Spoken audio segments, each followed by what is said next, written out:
We're back where we began, round 4 of the 2014 Maxxis British Drift Championship here at Lydden Hill, where we kicked off the season with round 1. With the weather not looking like it's going to let up, it's going to make for some interesting drifting here at round 4.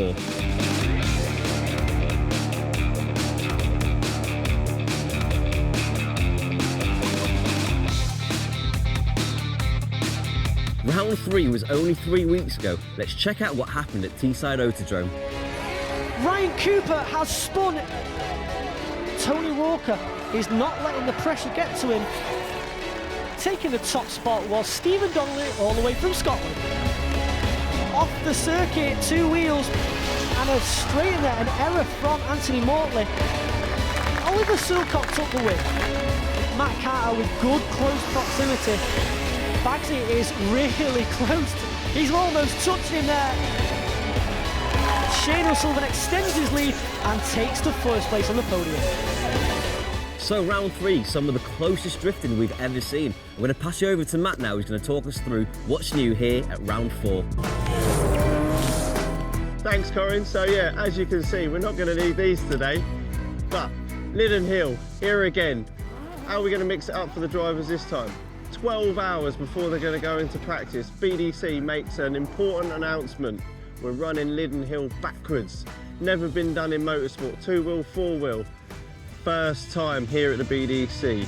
It's going to be immense.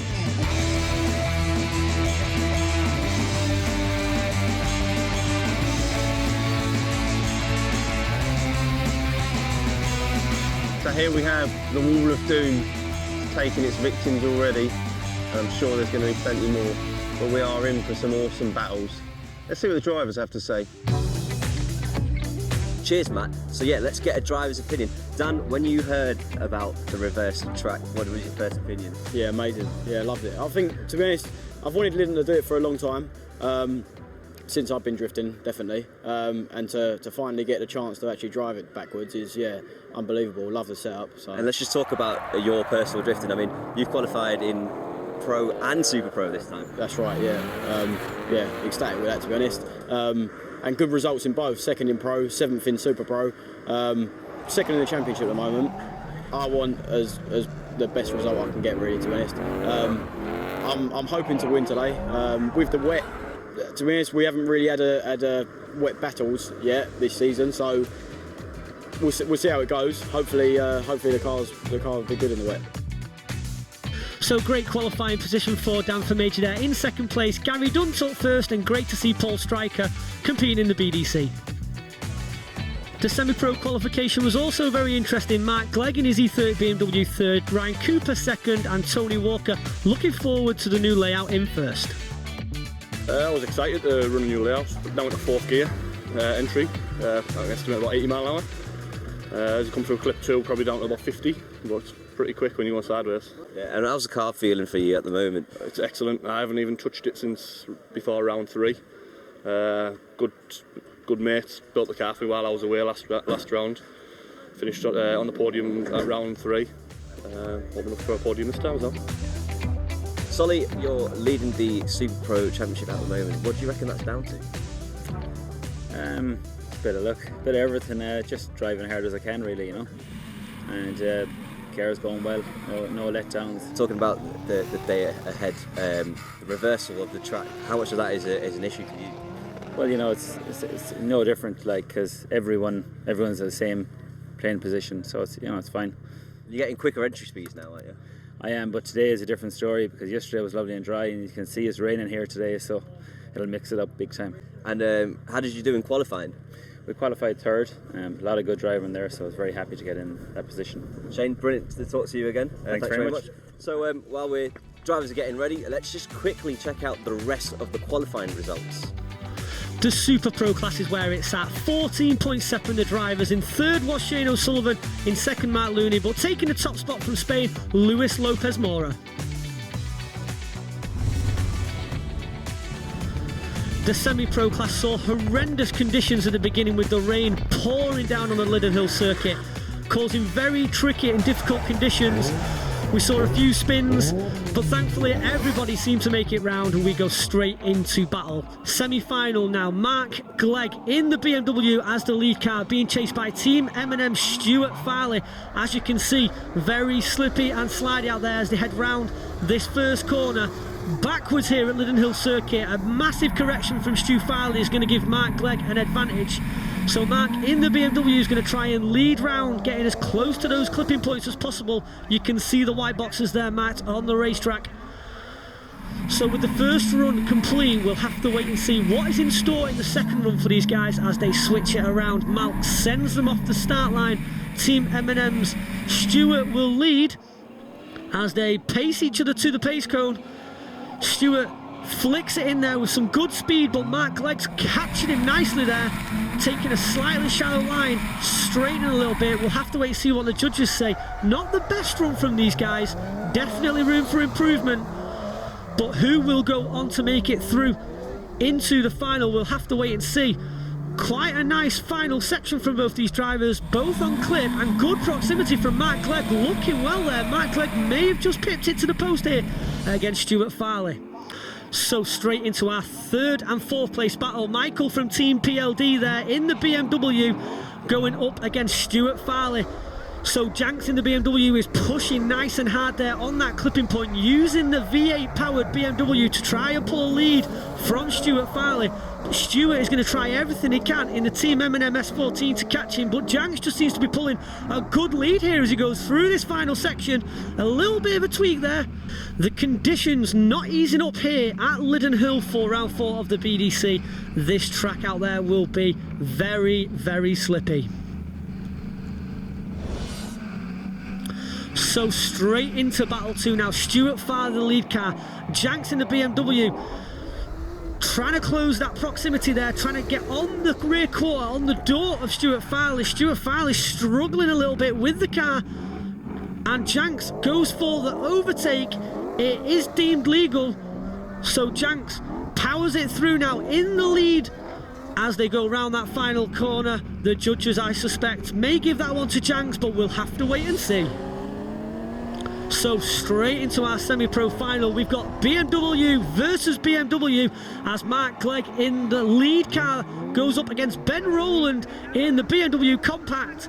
So Mark Glegg pushing it there as the lead car right on the clip, but Ben Rowland isn't giving in at all as he's going to try and use that Compact to gain as much traction as possible.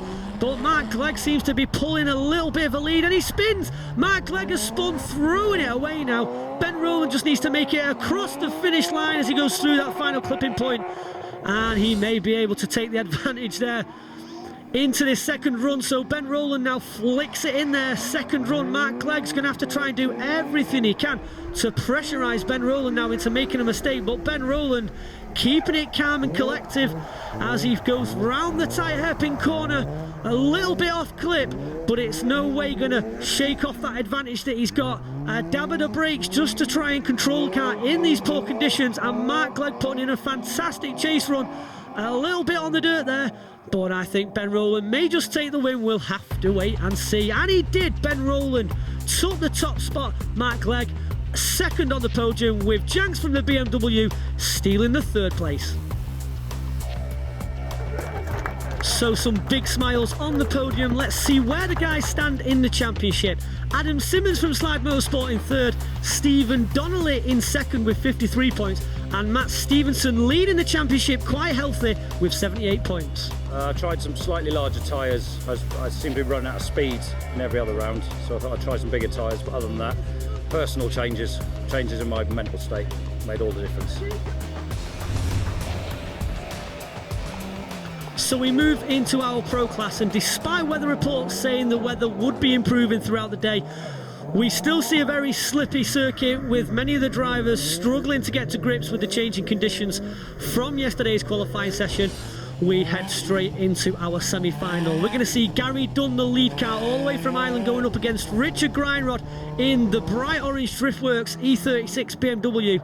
So Gary Dunn as the lead car, Richard Grindrod chasing him down in the V8 powered. As you can see, that puddle there, absolutely huge. struggling through these conditions. These guys using every bit of talent that they've got behind the wheel of these vehicles to get those cars on the clipping points, giving the judges some driving to be able to separate these two. But good driving from both drivers, good close proximity. It's going to come down to this second run. So the guys switch it around as they leave the start line, heading in reverse around this Lydden Hill circuit. The first time this circuit has been used for drifting in reverse, and Richard Grindrod using the power there to try and pull a lead as they go through that puddle once again. But Gary Dunn closing the gap, showing some good proximity. A dab of the brake there to control the speed and the position of the cars. He knocks the bumper off on that wall as he's rubbing close to Richard Grindrod, but Richard may just take this. We'll have to wait and see. And he did indeed. So that means Gary Dunn's going to go up for third place on the podium against Dan Vermejer. Dan in the Volvo likes to get up nice and close to his competitors. And Gary leading. Dan is going to try and use the V8 power that he's got in the Volvo. I'm sure he'll be using the nitrous oxide in that car to try and use that as an advantage. And Gary Dunn is driving very wide there on that first corner. He may give that opportunity to Dan in order to gain an advantage on this first run as they go around that final corner. Nice on that clipping point, and across the finish line they go. So it comes down to this run. Who will get third place on the podium? We will have to wait and see. Dan now has the lead cars. He struggles for traction as he leaves that start line. Into the first corner he flicks it as these guys will rub close to the wall now. Through that puddle, just seems to be getting bigger as they go around the tight hairpin. Both on clip. Gary Dunn though is putting great pressure on Dan. Nice line. The judges were very strict that they wanted to see the qualifying line being taken during these battles, and it looks to me like Gary Dunn has just was that a small wheel off there for Dan? We'll have to wait and see what the judges think. So with those runs done and dusted, we go straight into our final now. Richard Grindrod as the lead car going up against Adam Whedon now in the S14A. So Richard Grindrod already pulling a lead as both drivers are on the clipping point. Nice and tight on the white boxes, but Richard Grindrod taking a good line. Adam Whedon chasing him to the best of his ability, and it looks like the sun's coming out. We may see a track drying up, but at the moment it is still very wet. So as it comes to this second run, the judges will be looking for the smallest of errors. Adam Whedon becomes the lead car. Richard Grindrod in the E36 Driftworks BMW, hunting him down nice and close. This is looking like a good run for Richard Grindrod, but Adam Whedon isn't giving anything up. It is going to be very close to call. The judges will be looking for the smallest of mistakes as they go round that final corner. Going to be very difficult to separate these drivers. It will come down to that final decision of the judges. And the judges did feel that Richard Grindrod took the first spot on the podium. Adam Whedon a respectable second, and Gary Dunn taking third spot on the podium. So with only one event left for the Pro class, it is getting very important with those championship standings. Adam Whedon moves into third place, Dan Vermejer second, and Oliver Silcott leads with 67 points. It was good. It was deceiving with the grip level out there, but no, it worked well, and we got the car hooked up and going well. So yeah. Obviously the track being run obviously reversed this weekend. How did you find that? I really enjoyed running the track backwards. It was a different challenge compared to round one when we ran it the normal way. So yeah, hopefully we'll do it again next year backwards.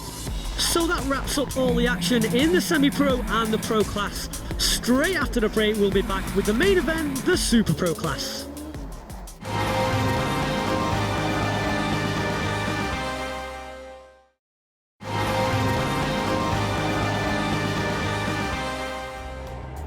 Welcome back to the Maxxis British Drift Championship here at Lydden Hill for round 4, and after some poor weather conditions, I can tell you that the track does seem to be drying. So straight into our first battle with the Super Pro class, we've got Team Falcon driver Matt Carter going up against Christian Lewis from It's a Drift Life.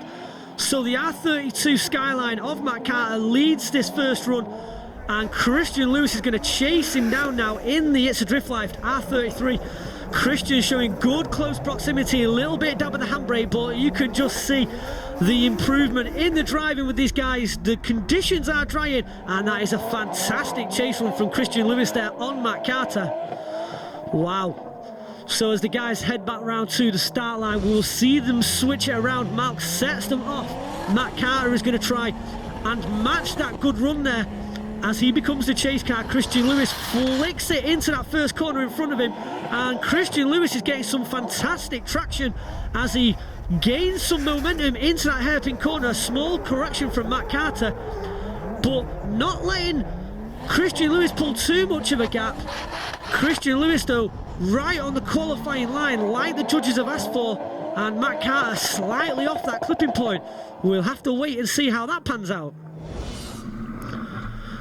So our next battle sees Luis Lopez going up against Phil Morrison.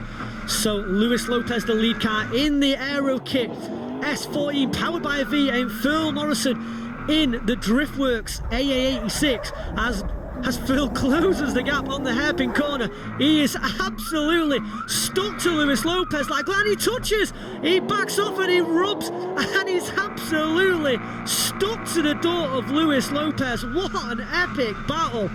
Wow.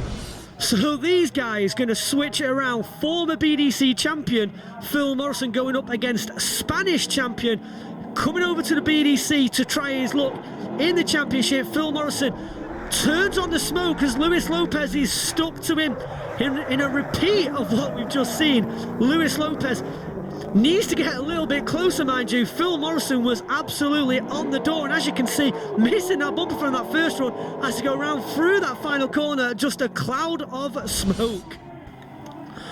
So we go straight into our first semi-final. Christian Lewis from It's a Drift Life, the lead car. David Wartworth in the V10 Viper, closing the door, but a couple of corrections from both drivers as they straighten up that hill. As they get it around that hairpin corner, starting to tidy things up a little bit. Christian Lewis perhaps with a slight advantage there on the clipping zone. We'll have to wait and see what the second run's in store for these guys. So these guys leave the start line. David Warworth from Nankang Tyre Drift Team will become the lead car. Christian Lewis from It's a Drift Life, the chase car. So David Warworth pulling a good gap, and Christian Lewis knocking his wing off there with one wheel off the track. Correction from both drivers as they straighten the hairpin, and Christian Lewis seems to be driving the hairpin, allowing a huge gap to be made. And David Warworth to pull a good advantage now. Can he claim a place in the final from that run? It'll be down to the judges' decision. So straight now into our second semi-final. Phil Morrison, after an epic top 8 battle, going up against Shane O'Sullivan, current leader. And Phil Morrison looks like he's going into the wall. And no, Shane O'Sullivan goes into the wall, having to back out there. It really did look like Phil was going to make an impact with the wall. The problem is you back out with these cars mid-drift, it is difficult to control it. And as you can see from the repeat, Phil Morrison was going in there but managed to save it. But by that time, Shane O'Sullivan, to take avoiding action, had backed off the accelerator, which put the rear of the car into the wall. And obviously they're gaining an advantage, classed as a 10-0 advantage to Shane O'Sullivan. They go into this second run with Shane O'Sullivan, the lead car, and he's going to try and pull a gap now from Phil Morrison. Phil Morrison is going to do everything he can in the DW86 to try and claw back an advantage and put pressure on Shane O'Sullivan to make a mistake, but Shane O'Sullivan unlikely to make a mistake as he goes across the finish line. So we go into our third and fourth place battle. Who will take the third spot on the podium? It is Phil Morrison going up against Christian Lewis. So Phil Morrison, the lead car, is going to try and use all that power as he wiggles down the start-finish straight. In reverse through that first corner, opens the smoke, and he's pulling a huge advantage on Christian Lewis. Christian Lewis straight again there. Does he have a problem with the car? We don't know, but Phil Morrison on every one of those clipping boxes. Not happy losing out to Shane O'Sullivan. He's aiming for that third spot on the podium. So these guys switch it around. Christian Lewis will become the lead car. Will Phil Morrison get on the door as we saw earlier against Lewis Lopez? Phil Morrison's going to try and use all that power as he starts to close the gap up the hill. Christian Lewis, as you can see, missing that wing, and Phil Morrison has got some good close proximity to Christian Lewis as he go through that final corner. Christian Lewis holding his own, but the advantage may be to Phil. We will have to wait and see what the judges think as we go to the podium shortly. It all comes down to this now, the final. After some of the poorest conditions we've seen all year, we come into dry conditions, and it comes down to the final now. Shane O'Sullivan, the lead car, going up against David Warworth as they flick it into that first corner. A great initiation from Sully, but David Warworth running a wheel on the curb there. It's going to be marked down a little bit by the judges, but both drivers nice and tight around that hairpin corner as they head to the wall. A nudge there from David Warworth. He'll be penalised by the judges, putting him off clip on that final section too. So advantage there perhaps to Shane O'Sullivan. Shane is going to be doing everything he can now to gain an advantage, winning this event, currently leading the championship. He wants to extend the gap, but David Warworth is going to do everything he can to try and put a stop to that as he flicks it into the first corner. He's going to open the smoke taps in that V10 Viper powered S15. Shane O'Sullivan struggling to see where he's going, running slightly wide. Will it outweigh that advantage from the first run though? As they go round that final corner and across the finish line, it could be anyone's, ladies and gentlemen. We'll have to wait and see. So I can tell you that taking third place was Phil Morrison, David Warworth coming in second, and Shane O'Sullivan taking the top spot in first and extending his lead. Oh, absolutely delighted. Wasn't easy, the conditions were changing a lot, but the new track suited lovely. It was very enjoyable, so very happy. Big thanks to all the team, sponsors, friends, the usual. So yeah, delighted. With 2 rounds left of the Super Pro class, 3 drivers shine above the rest. Matt Carter in third, Stephen Biaggioni in second, but Shane O'Sullivan ahead in first with a 19-point lead. Well, there's so much to talk about. Where do we start? We start with the weather this morning. I am still absolutely drenched from earlier on, and believe it or not, the circuit was absolutely soaking wet. Oh yeah, and then the sun comes out just as beautiful as it was yesterday. Just in time for the Super Pros. And what did we see? Smoke and smoke and smoke. But as we said earlier, the wall of doom took even more victims. It really did, didn't it? But that's all we've got time for, so in the meantime, go hard or go home.